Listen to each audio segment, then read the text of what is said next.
If you don't know the Spectra brush in Procreate yet, let me introduce you. Found within the painting section of the built-in brush library, it has a unique shape source called infrared oil and a gouache wash grain.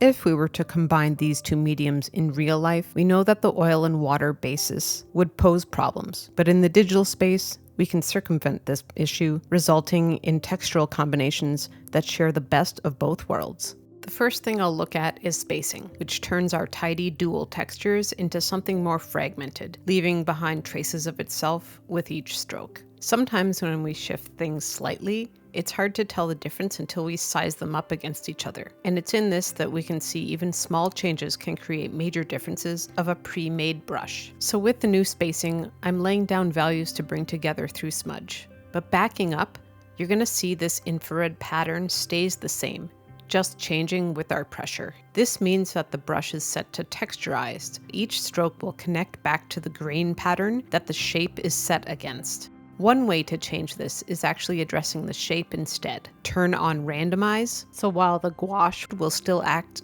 as a pattern backdrop, the way in which the shape is dragged along for a stroke is going to rotate with each lift, providing a more organic way of laying down our pixels. Scrolling down from grain behavior, we find a defining characteristic, blend mode. Going through our options, we see immediate change. But what does height mean in relation to it all? I went in search of an explanation and found some from years ago, leading me to the definition of height map. And pared down, it thinks of the grain as a textured surface with hills and valleys that are represented by the grayscale within it. It interprets it as a 3D terrain, and this is why scaling your depth, as Joe said, is key to seeing height at its most powerful. And the more you play with the attributes that can directly affect the height, your variations of the brush become innumerable.